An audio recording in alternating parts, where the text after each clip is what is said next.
at a point, I had conversations with the CEO, and I said, look, I need to change my role. So, and it's not really all financial. It was just like, I need a different challenge. And they weren't able to. And so I was like, okay, this is the right time for me to go. But I think deep down, I always wanted to run a business. I always wanted to just do it on my own. It was just a question of being able to take that leap. The Connect Coaching Unplugged. Hello, everyone. This is Conor and Kallum on Connect Unplugged, number 16. And today we have a very, very special guest, a very dear and old friend of myself, Mr. Caspar Schmidt. And Caspar is a friend of mine from, I was a teenager, I was still 19 when Caspar and I met. Our background spans back until 2000, not even 2000, 1999, where we met at the Blue Mountains Hotel Management School, where we both studied and were taught how to be good waiters and carry 5 plates and open bottles of wine and understand the difference between a Shiraz, a Chardonnay, a Pinot Noir, and Sauv Blanc. We learned how to polish cutlery. We learned how to do 5 or 10 different napkin folds. We learned how to curl butter from a little curling thing, and how to have a nice butter tray, how to silver serve bread, how to cut vegetables in the kitchen, how to do rosters, how to do menu cards, and since then our lives have never been the same. Caspar and I have kept this friendship, and I'm wanted to bring Caspar on, and Kallum and I wanted to bring Caspar on today because Caspar is making a difference in the world. He's making a difference, particularly in the hospitality space. And I'll just read the little bio about Caspar. Okay, Caspar Schmidt, with more than 25 years of hospitality experience, Caspar brings a valuable, composed, and universal leadership style into the business he leads. AQ and EQ are some of his strongest assets. Caspar is change savvy, a driven team motivator, a mentor, and a strategic leader. He understands the why and the ethos of business, and his entrepreneurial drive ensures he makes positive and financial differences in the business he leads. Caspar thrives in challenging environments. He continues his constant ongoing studies and network to stay agile, diverse, and on the forefront of hospitality. Caspar strategizes, supports, and leads in the process of accelerating growth, and he believes this to be very, very vital.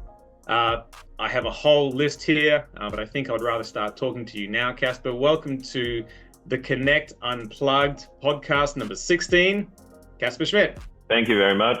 Thank you for having me, gentlemen. Nice to be with you this sunny morning. Absolutely. And where are you joining us from today? I am in Sydney today. It is very, very cloudy, and I think it's already rained a couple of times. So we are probably in for another wet day. Well, it's been pretty wet down here on the south coast of New South Wales. The only place that hasn't been wet is where Kallum is, which is sunny Queensland, and he's in his shorts, t-shirts, and bare feet, I believe. I'll make a little correction. I am in my shorts, board shorts and bare feet. However, it hasn't stopped raining since I got here, to be honest with you. So okay. It's been unseasonal. I've been obviously away from here for a long time, but it's been raining flat out the whole time. So very unusual. Nice. Now, we wanted to have Caspar on today because, as you know, Kallum and I love talking to and bringing entrepreneurs onto our podcast. We love talking to difference makers and change makers, and people who have a drive in life, people who are not necessarily afraid to push the envelope a little further, and who are not afraid to be tall poppies, because they are the people who make a difference in the world. And this is why we have brought Caspar on, because Caspar, you are making a difference in the hospitality industry. 25 years is a long time to dedicate yourself. By now, you've been an absolute master in your craft and what you do. But your accent will tell us that you started off somewhere else in your life. Where are you from originally, Caspar? Born in England, but moved to Denmark when I was 3. Had a Danish father, mom's English, and lived in Copenhagen until 17. and then moved on to Hong Kong, and then came to Australia to that infamous hotel school where curling butter was one of the biggest things that I ever thought I would never ever need, but I did need it later on. I also have to say the 10 napkin folds, I've never used any of them, and if you ask me right now, I would not remember any of them still. So yeah, look, I guess the journey to Australia took me around the world. And yeah, I essentially, after graduation, went to the States and then New Zealand, and then ended up again in Copenhagen, launching an Australian hotel group over there, or brand for an Australian hotel group. So yeah, and then came back to Australia in 2009, and I've been here ever since, on and off, in and out of Asia, etc. But based here with the family. Nice work. And where, at what point did you start? What's the name of your business? So it's, my business name is QCC Collection. We basically are an advisory business in the hospitality space. We work with owners. We work with people who have land and deals around Australia. We help them develop their sites. We do investment advisory for them, feasibility work, etc., and take them all the way through projects where we then end up doing in-house designs, and then we do what we call modular construction. We have a factory in Sydney where we can do prefabricated hotel rooms, so we speed up the process significantly. So depending on the product you want, we can build up to 40 modules a month in the factory, and then obviously install and help you operate if that's what you want us to do. If not, we just hand over the keys, you're happy, everyone goes their merry ways, and then we keep on supporting from a warranty perspective and service perspective as well on the actual site. So that's in a nutshell. In a nutshell, that's a big nutshell. I understand. Yeah. I'm only just starting to understand what you mean by modular. Some of our listeners, I mean, before we delve into you as a person and you know, your drive and what goes on inside you in order to create excellence in your business and your life, what do you mean by modular? And in the hospitality industry, what does that? How can someone listening to this put a piece it together in their head?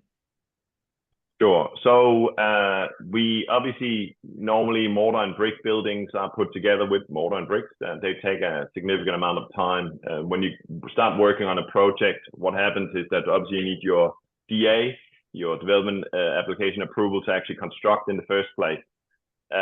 Normally in any given space and place in Australia, that can take up to 3 years before you have your planning permit, and then you start your construction. And if you're lucky and you're doing a hospitality project, say a hotel, then that will take you upwards of 3 years before you're actually in operation. So what we do is we work in modular prefabs or prefabrication. And so what we decided to do, and we pivoted in the middle of COVID on this, we decided to try and build hotel structures in a enclosed environment in a factory in Sydney. And that whole process took us about a year to refine.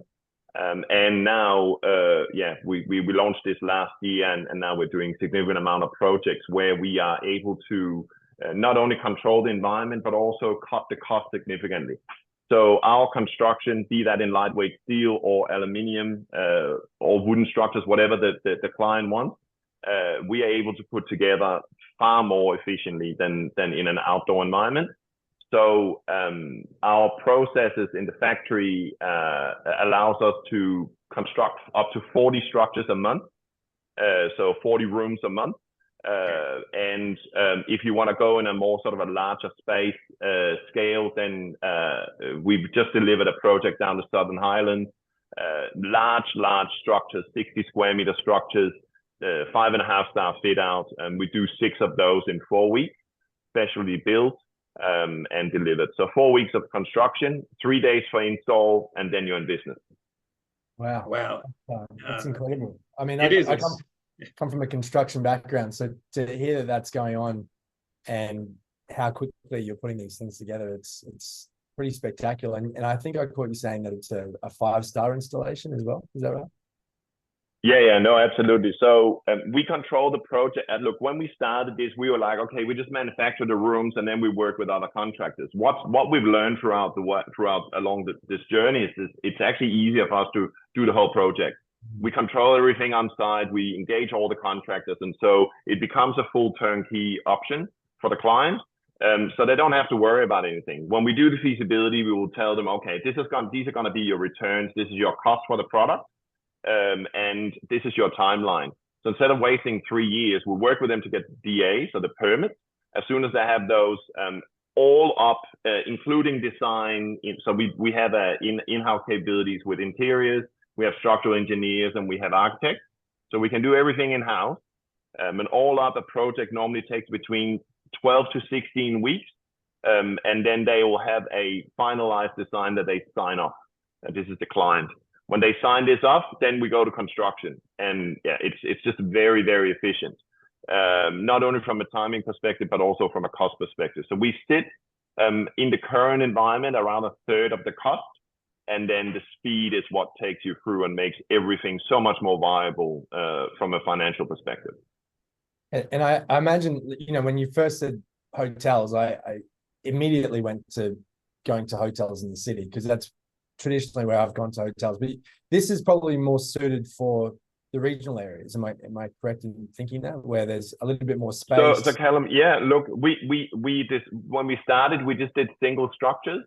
So 1-level structure. So it worked with retreats, resorts, etc. We've actually now spent significant time and money on working on stacking. So now we're actually working on 2 projects where we're stacking our structures. So one is 7 stories, another one is 10. So this is taking us into a different category. The biggest difference in that space, I guess, from a construction perspective, is how to work out all the load bearings within the buildings, and from a height perspective, what we can do. But we spend a lot of time on that, and so we're currently have 3 proposals out for larger buildings. The highest is 8 stories. That's in central Sydney. That's absolutely incredible. So are you just servicing New South Wales? Because I imagine there's transporting these units, these modulars, there must be, do they fit on the back of a semi-trailer, or is there a wide load type approach to it? Yeah. Could it be sent interstate if somebody wanted to do that? Yeah, so the business partners I have in the business, they have their base is basically they work for the New South Wales government for relief housing. So they have that on the side, and we just do hospitality projects together. So they have a stock standard where a room would not be wider than 3.5 meters or 3.49 meters, and it will be 6 or 8 meters long. But as long as it doesn't go beyond that in width, then you can plunk it on a truck. Right, and that's the cool thing. It just basically the factory is like a car assembly belt. You order everything's put together. You have up to 70 people throughout the factory, and essentially materials arrive, and then all different components are put together. In the end, the structure is done, and it's then put on a truck and sent out. If it's above 3.49, then you need a pilot on the side that helps the structures when they're transported. The one we did down in Southern Highlands was way wider. That was about 6.4 meters wide.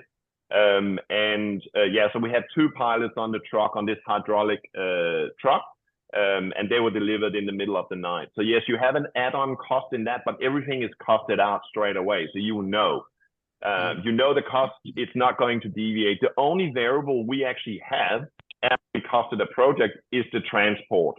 If something unforeseen happens, and say a quote for 30 days lapses, well then, you need to re-quote, but that's the only variance.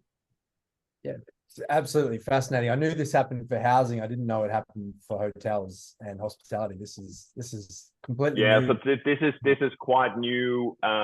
Also, our designs are very futuristic. They're very different. We don't look, it's not a granny flat. It's nothing to do with that. And Connor always says, "Oh, how's your container business going?" And I say, "I don't build containers. We build in we build in steel. We build in lightweight aluminium. We build in CLT, which is cross-laminated timber. And so for us, imagine this: like a container to container, it's 20 or it's 40 foot. You don't change that. For us, we can build you anything. You can be as wide as you want, as long as you want, as long as we can deliver it, right? So we've now been engaged on a number of projects in really remote areas, up far north Queensland, actually on an island up there where we have to actually helicopter in rooms. We have to do.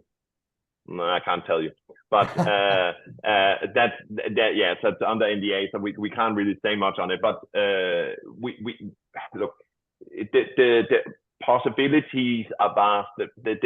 We have not yet said no to anyone. Let me put it like that. If people come to us with crazy ideas, we had a client in Hunter Valley who wanted a A-frame building for also a hospitality building, but they wanted that to be 12 meter tall. And we're like, okay, what are you trying to attract here? Are you building a church or something? They're like, no, we just like really high ceilings, and that's what we want. So instead of doing one module, we ended up doing 3 modules. And yeah, that's being installed. I've got a blocker that would love to have a little weekend stay on the front of it. So I might have to have a chat with you after this. That's all right, mate. Commission is really low. Don't worry, it's all good. You get friends rate. I'll have to pay Conor for the commission, I'm sure. Oh, I'm sure he'll ask for something. He always does. Brilliant. Well, I mean, thank you for sharing that, Caspar. I think it's funny how you're in the alternative hospitality building space, and in some degrees, my and Cal's career has been in the alternative health and healing or coaching space. So there's a bit of a parallel there. What I am interested in, and what Cal and I love to hear about, is the transition from being an employee to being a business owner, an entrepreneur, and what was it like? You woke up one day and went, you know what, this is what I want. And did you even know what you wanted to do when you built your business? Was it an overnight decision? And then this is what I'm doing, or was there a warm-up period? Did you burn the candle at both ends for a period of time until you had enough leverage in your own business before you finished up with your employment? Because you were almost director level, I believe, or at least in the chief suite, in the C-suite within the organization. Oh yeah. So I was.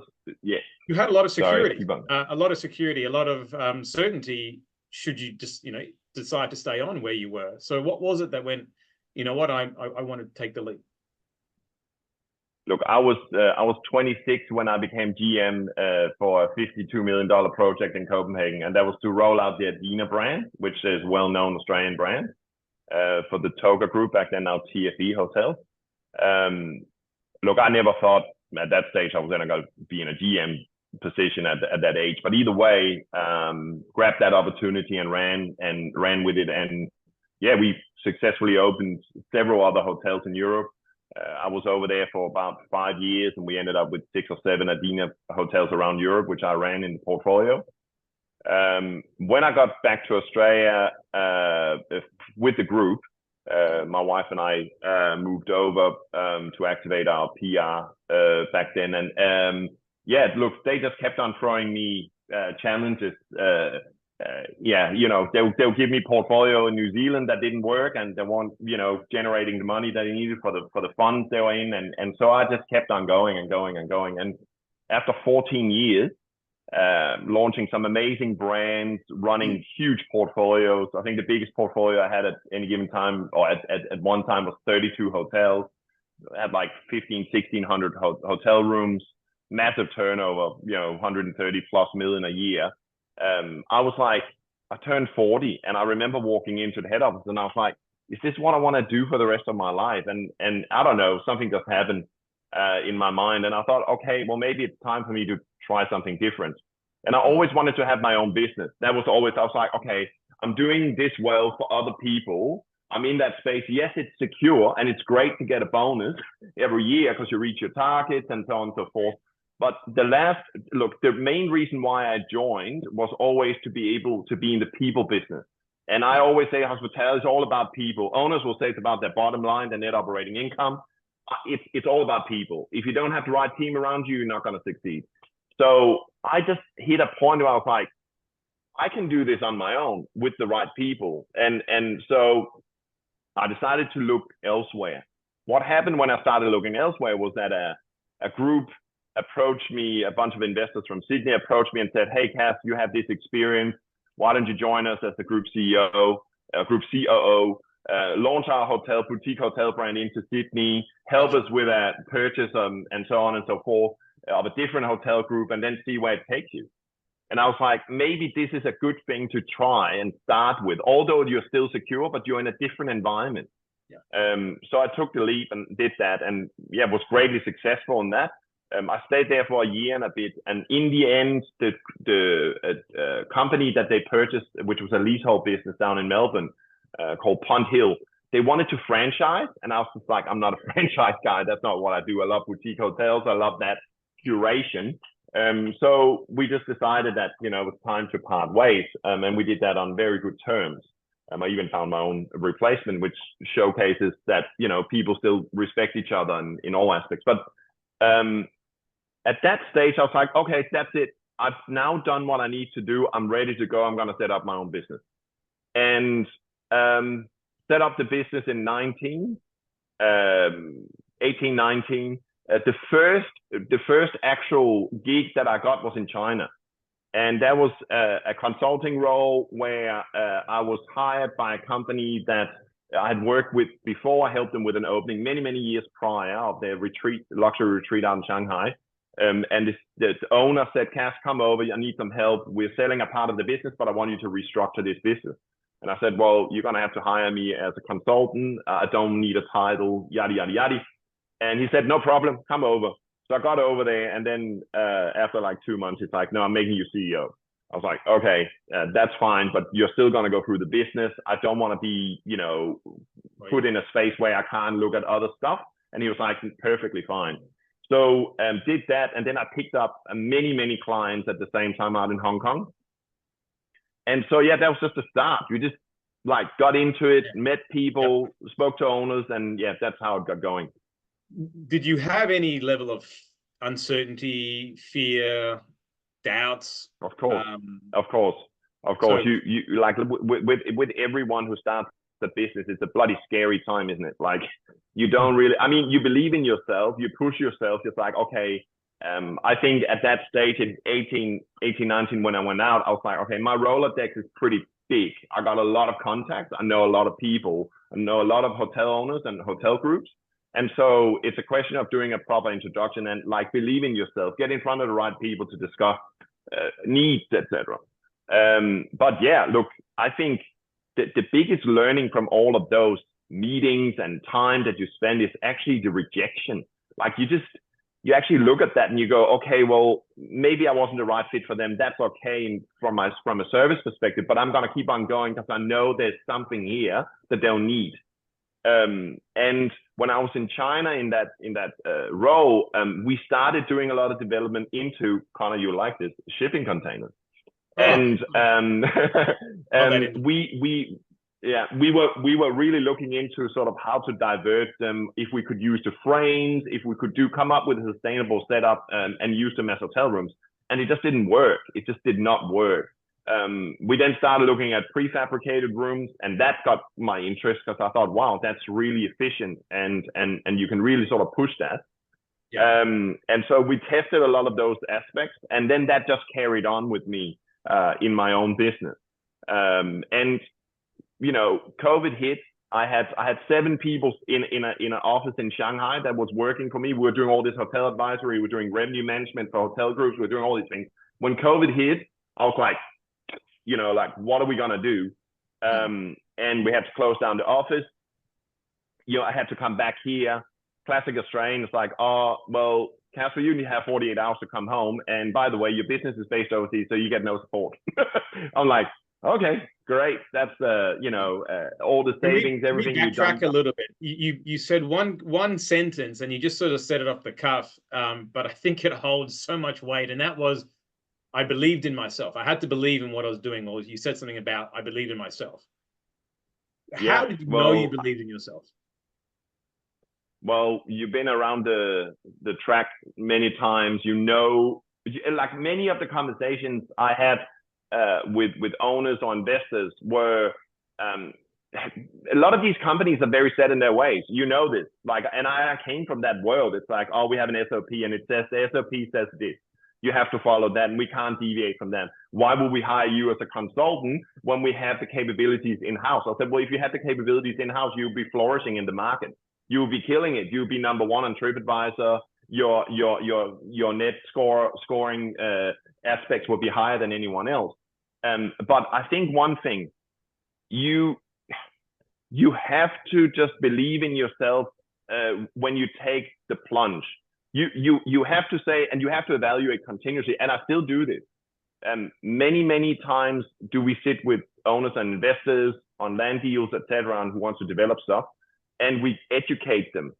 But many times, because they don't understand, they'll say, "Oh no, we don't like it. We can't do it. It's too hard for us, etc." And so you spend all this time getting rejected until you then prove yourself. And projects that has taken, and you know this, Connor, we've spoken about this at length over the last couple of years. I'm like, okay, I have these projects, they just need to be built. I build them, people will see, and then, it's going to be pushed out to market. And that's where we're at now. But I think it's the strengthening yourself and the self-belief that you need to push at any given day. But where did you get that from? I think you have... Because that again, we're sort of skimming over it, but that is the essence of the difference between someone who takes that leap and doesn't, even though they want to. And we're all about helping people sitting on that rocking chair when they're 90, looking back at their life and thinking, I don't want to have any regrets type of narrative. But what you're saying is there's so much weight in there, and I want to unpack that, because your strategy, I want others to go, you know what, that's similar to mine, and Caspar's done this, and this is how he created success, so I'll adopt that for myself. So you said you just got to have belief in yourself. What does that mean? Look, how do you do that? Okay, so I think we all get schooled to a point where we work in a corporate world, and we tend to believe that everything they say is the right way forward. I mean, I spent 14 years in the same group, love them to death, amazing. I'm still friends with all of them today. But I don't want to call it brainwashing, but there's a bit of brainwashing going on in that space. It's like you want to, for me, if I work for someone, then I work for them like it's my own business, right? And I always did that. So it's like the difference after 14 years was that I can go and do this, and I can actually reap the benefits myself. They don't go to the company. So at a point, I had conversations with the CEO, and I said, look, you either need to change my role. So, and it's not really all financial. It was just like, I need a different challenge, and they weren't able to. And so I was like, okay, this is the right time for me to go. But I think deep down, I always wanted to run a business. I always wanted to just do it on my own. It was just a question of being able to take that leap. And you get pushed. And look, I always, in hospitality, we have a... What does pushed mean? Like you said, you get pushed. What does that... I can mind read. I can assume I know what you mean. But when you say you get pushed, does that mean there's a couple of roadblocks of things that you want to do that the person in charge doesn't want to do, and then that you're using that as a push? Yeah, I think for me, I always have this thing. There's like this opportunity or responsibility to create magic, and the world desperately needs that in hospitality. And COVID put a massive stop to that. Every industry. Yeah, and for me, I had a superior when I was at that group he was micromanaging, and it just tore me apart. It's not, you run 25, 30 hotels, you have 500-600 employees. You don't have time for micromanagement. What you need to do is you need to understand more about human beings than anything to be successful. He was more focused on the bottom line. I was more people focused, because I knew that anywhere I would go in my hotel portfolio, the more time you spend with the people, the better the results are going to be. It's just how it is. And it comes back to what I say when it comes back to the adaptability quote, and which I have in my bio. It's the actual ability to change your mindset and go and change something straight off the fly that had made me very successful. You need to understand who you work with, but you need to understand the people. And back then, a lot of the hotel groups were hiring for IQ, and I was like, you're misunderstanding the point. It's all EQ and it's AQ that you need. You need the people to understand what they work for and why they're with you, and you need to go on a journey together. Can you just that was always why I was very successful. IQ, I mean, obviously, just for the listeners, IQ is intellectual. Can you just explain the difference between IQ? EQ, emotional intelligence. EQ is emotional intelligence.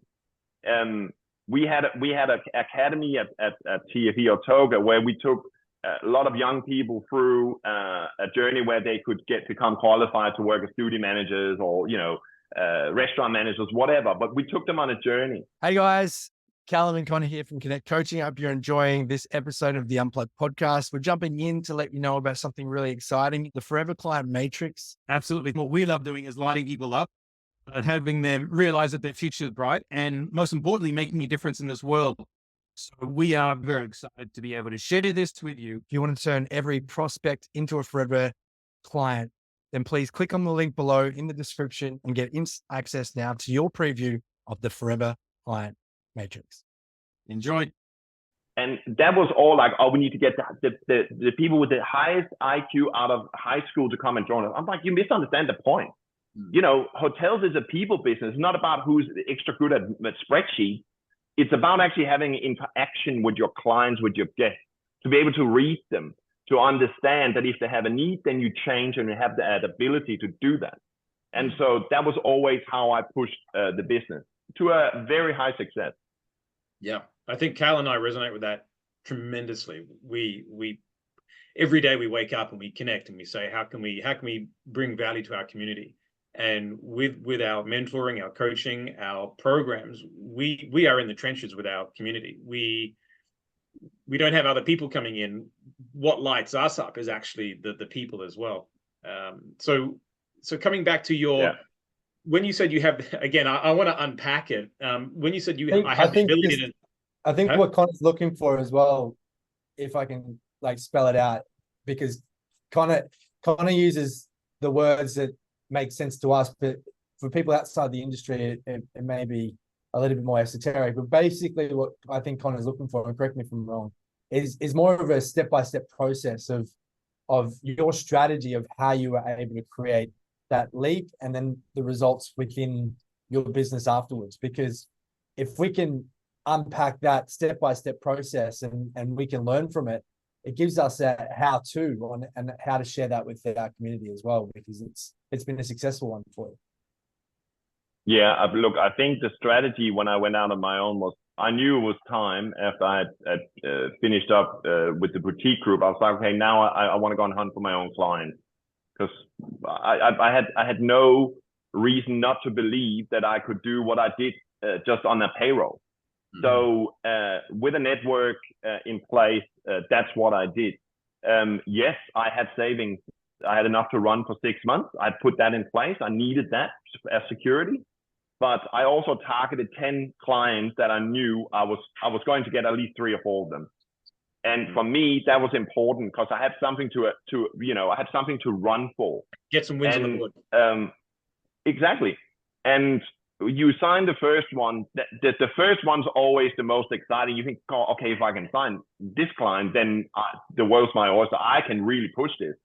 And a year and a half of runs on the board based out of Shanghai with the people in the office, we were doing really well. And so I was like, okay, we're just gonna continue this. There's no reason to stop. COVID hit and that changed a mindset completely with all the lockdowns, etc. But the journey started then with the self-belief, with the clients that was targeted and the ones we signed, and then it just grew. I think you also learn really, really fast if you have a wrong client. And there's nothing wrong by saying no. Sometimes you don't have the financial ability to do that. And when you start up, you may have some clients that you like more than others. But it's just a part of the process. As you grow in the business and they come back to you because you always deliver, it's actually, maybe it's hard to say this, but it's sometimes it's actually quite nice to say, no, sorry, I can refer you to somebody else. I'm too busy, or, deep down, you just don't want to have the headache. But it's a learning curve. It's a learning curve for sure. I don't think there's anything wrong with, look, we learn the most from failures, and I'm a firm believer in that. When we started, again, we started in Shanghai. We did a job for a big developer in Shanghai. They had this amazing boutique hotel across from the Symphony in Shanghai. Amazing. It was like a music hotel. It was really classical designed, and we held them on everything. In Shanghai, you get everything chopped, means it's all stamped by the chairman's office, and so then you have a contract and all this stuff. It's very official. We worked on that for 6 months, send a bill, blah, blah, blah, never got paid. We're like, okay, what's going on? So we contacted the office, and then it turns out that it was the wrong area of the business that had chopped the contract. So we had nothing. So we just worked for them for free. We never got any money. It puts things in perspective. I mean, how would you do that? And we had Shanghai lawyers look at it. They're like, it's fine, don't worry, and then it ended up like being, oh, do you want to go to arbitration? Do you want to sue them? It's like, it's just better just to walk away. Like, yeah. You learn the hard way. And that's sometimes good. And sometimes in some businesses, that's the point where people go, it's too hard, I'm just going to go back to corporate. I don't know. I'm just very, very stubborn. That must be the Danish part of me from my dad. I just keep on going. I don't take no for an answer. And then I don't really like the word pivot, but it is really about thinking outside the box.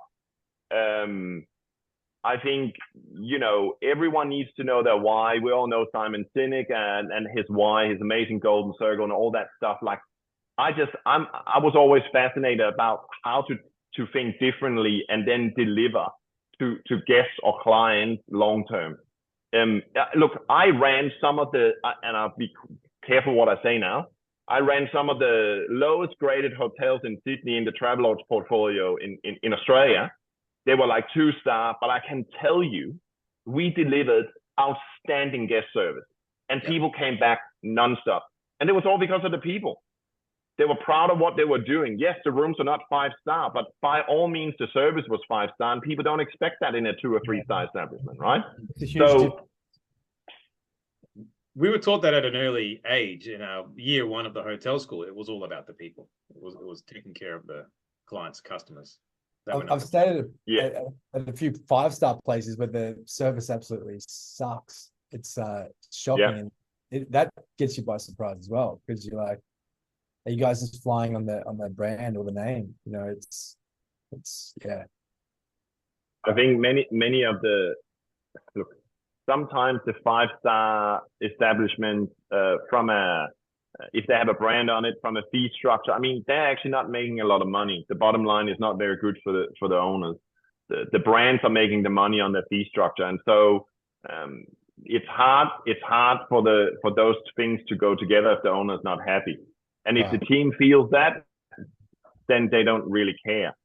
I also think from a labor perspective, generally Australia has been, we are hurting at the moment in hospitality big time. Like it's incredible how the standards has changed dramatically. But look, I love this industry. I would not be in it if I didn't. I think it's an amazing industry, and I think we have an amazing future ahead of us. I just think the last couple of years has been very interesting and challenging.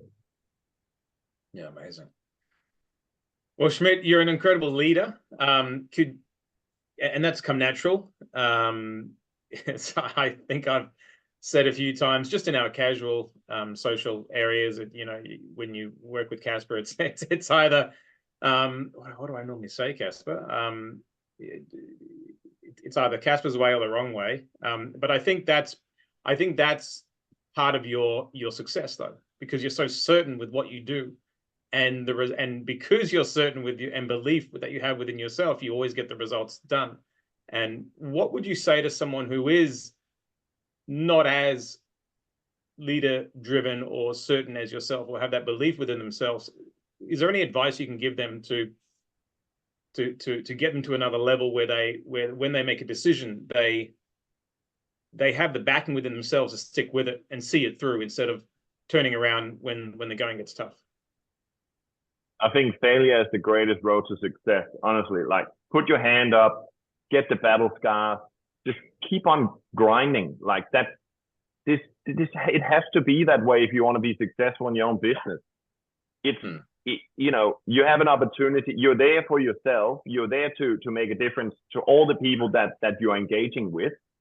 I look, the stubbornness with me, like I learned the hard way. Trust me. Like throughout my career, when I was really, look, I know everything. I'm 26. I'm a GM. I didn't know a bloody thing. Like, yeah, I had a great education and I worked for some great organizations prior to that with Hilton and stuff like that. But I remember when I opened Copenhagen, and I was put on the board of directors for the association in Copenhagen, of the hotel association. And I walked in and I was 26 years old. The average age in there was like 70, or 65 to 70. They're all old men, and they're like, who is this tall guy and what does he want? What's his agenda? Why is he even here? And why would some crazy Australians give him a $52 million project to run and roll out? Like, and I was put in my place. I said, oh, this is how we want to do things. They're like, oh, but you don't understand the law. You don't understand this. You don't understand that. So you just got to get the battle scars. You got to push. And if you have that entrepreneurial spirit in you and you have the self-belief, then like you are going to be successful. The grit is everything. Look, without any doubt, in all of our businesses, there are good days, good months, but they're also the equivalent of bad, right? So we all have to focus on why we're in the business. I'm in the business, and I'll tell you straight away, I'm in the business to make my clients the happiest that they can be. I'm there to make the projects the easiest for them. I'm there to actually try and make a difference to them in their business. So we go above and beyond when we do deals. We work with them on projects. And I'm not joking you. The feedback we've had for the last project we've done down in Southern Highlands, which is super high end, they're selling at $1,500 a night in these rooms we built for them, right? This clientele is significant.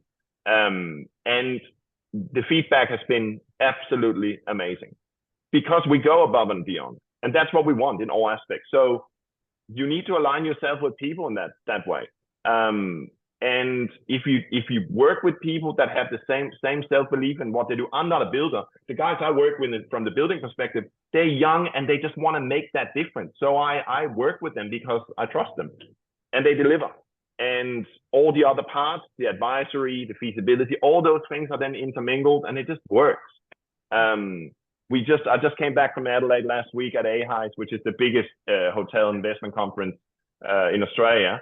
And I mean, the feedback, I was on a couple of panels down there talking about these projects, and the feedback's incredible. People are like, wow, we don't have to wait 3 years for anything anymore. Now, wow, we can come and see you. You can design everything for us. I'm like, yes, give me a budget. Do you have a permit or not? And then we work it out for you. Yeah. Changing the industry. And that's what we're about. I think, everyone, you always read your books. I remember, you go out, it's like, oh, okay, the first 90 days, you got to read the book. You got to understand, what do I need to do? How do I hit this? Da, da, da, da. The best book I've ever read is The Blue Ocean Strategy. And I cannot tell you how much that changed my mindset, because the Blue Ocean Strategy is essentially taking you through how to create a space that is uncontested. And it makes your competition irrelevant. And that's exactly what we've done now. No one does what we do. They might do fragments. Somebody might build a granny flat. Somebody might have modular business, but they don't offer our settings. They don't offer the services that we have. And that's why it takes a while. But when you get it right and people see you get the scores on the scoreboard, they go, wow, this is very different. Yeah. I think that resonates with us, Cal. Yeah, 100%. I think one of the things that you said that really resonates with me, and I've really had it in the forefront of my mind since we really started this new venture with Connect Coaching. Conor and I have always had these amazing ideas. We thought they were pretty amazing. We thought they were great ideas and that we should implement them. And in the past, we haven't been able to because of the constraints that we had at the time. And one of the things that I was committed to when starting Connect Coaching was to implement some of those ideas and see if they worked or not. And one of the big ideas that we had at the very beginning, even though it's a great product and it's a great service, it really wasn't aligned with our greater vision. We didn't realize that at the time. We realized that after the fact, after we tested it, that it was a bit of a flop.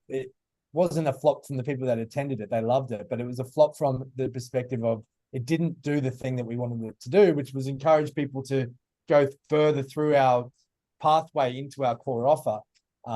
It actually sort of started to attract people that were outside of our ideal client sphere. And that was, you know, a huge value from my perspective, because I'd invested months and months and months of not only designing and creating that training, but also doing a whole bunch of video recording. And anyone that knows or has done video recording in the past with 2 cameras, 2 different aspects in audio and everything like that, they know that that's not an easy undertaking. It takes time. And it's a great product, great training. Yeah, it's fantastic. But I think what I credit the value in terms of it not producing the results that we wanted from a pathway point of view was it helped us to get the learnings and realize what we did need to do instead. And another thing that you said earlier was bringing the magic back into the industry. The magic had kind of gone out of it for both of us in the past. We actually, you know, we actually decided to, hey, we're gonna go all in on this and test these ideas, test this new way of doing things out, and bring the magic back in and have fun at the same time, and learn along the way. And you know, one of the things that I think helps with failure, because I think failure on its own can be quite a sticky and stuck state, right? Especially if you get plugged into failure and you get sort of caught up in it, and you know, have it reflect back on you, and you start to get, you know, taken down by it and feeling like it's a hit against your personal self-worth or belief in yourself. But one thing that I feel like you need to add to the equation of failure is velocity. If you combine failure with velocity, meaning that you continue to fail quickly and you continue to recreate the new idea from the learnings that you got from those failures, I think that's the missing ingredient that people often miss with identifying failure as a success strategy in business, is that velocity. And that's, I guess, the thing that Connor and I did. We didn't get stuck in that whole idea of, wow, that didn't work out. We instantly went, what do we need to do instead? What is working? What are people giving us great feedback about? What did we learn from that situation that we can change and do better next time? And it ended up revealing to us the thing that we actually did need to do, which prior to doing it did not exist anywhere. And I'm really inspired by your conversation, your journey, because you brought that up as a thing. Most people get really scared of failure. They see it as a knock against themselves and who they are as a human being. They identify too much with it. And I've just let it sort of slip by and kept going. There's so many things that we've done over the last 9 months that hasn't worked out the way that we wanted it, but we just kept going and we just kept learning from it. We kept implementing and had that velocity. And I think that's also your mindset, Caspar. What I'm getting from it is that, you know, that you called it entrepreneurial spirit, but you also combine it with that idea of bringing magic back into the industry. And it's almost this beautiful cocktail, to use the hospitality analogy, in being able to create something really special and new. You're in that alternative space like we are, and creating, you know, you called it the blue ocean strategy. I've heard it called the, you know, put yourself in a category of one, and be able to offer those services that other people, but niche so far in that you are the only solution for people. And I feel like in a sea of, you know, attention grabbing, you know, environment that we're in now, regardless of whether you're on social media or not, we're getting drowned out by the bigger players, and that's okay, because if you find your niche and you service them so well because you're able to articulate their problems and solve their problems uniquely, I think that also creates that space for you to be successful as well. And it's a combination of those things. Can you dive in a little bit more on this blue ocean strategy? Because I am fascinated by those types of things. Yeah, it's a book by W. Chang Kim. This book has been out for about 20 years, and essentially what it does, it makes you think of ways to create an uncontested sort of. You create something in an uncontested market and market space, and you make that product so good that the competitor becomes irrelevant. And that's really, when I look at what I'm doing at the moment, that's really what we've done. And for me, there's lots of other modular builders out there I can go and work with. There's lots of other suppliers, etc., in that space. But what they don't do and what they can't do is they can't take 3 years of work as a team. They can't take that into market because they won't have the know-how, because they've never done the project. So at the end of the day, there will be competitors without any doubt, and that's perfectly fine. But from my perspective, I'm in a space now where it's like a chicken and egg scenario. We always, like people said when we started, it's like, okay, we do some renders, we do some CGIs. This is our product. This is what we can build. People always say, that's great. It looks great on paper, on a computer screen, but have you actually bloody built the thing? And I was like, no, but maybe I should. And so when COVID hit, I was like, I'm building it. We're doing it. Let's just build it. Let's put our money where our mouth is and build one of these structures and then get people out to actually see them.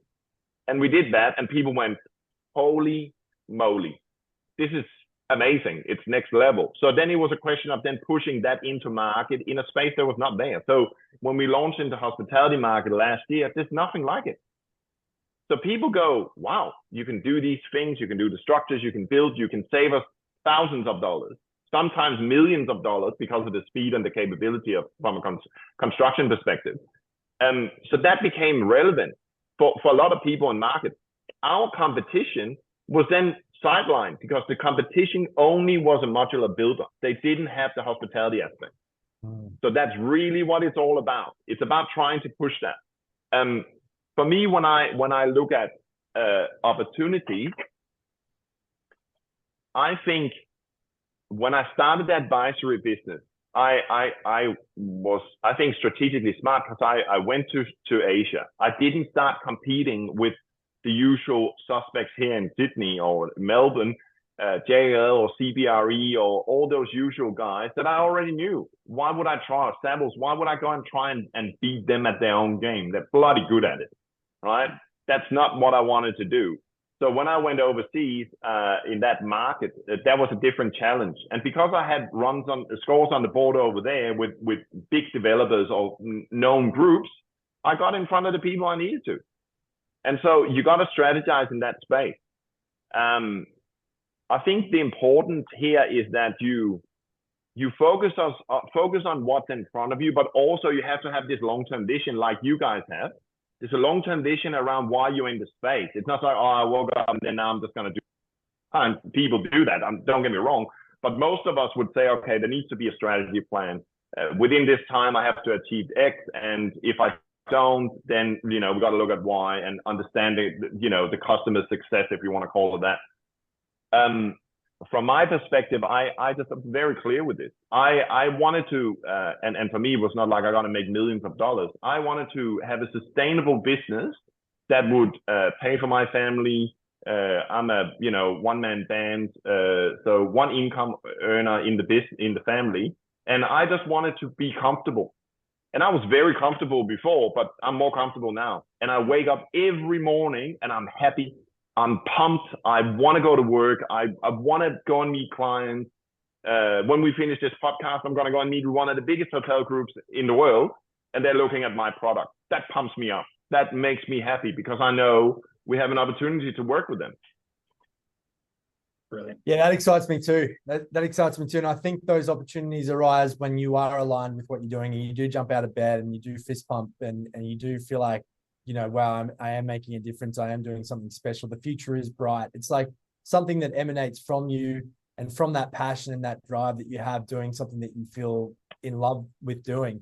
So yeah, well done, buddy. And look, I've had so much that has been shared about you from a personal standpoint with Conor. He always speaks so very highly of you.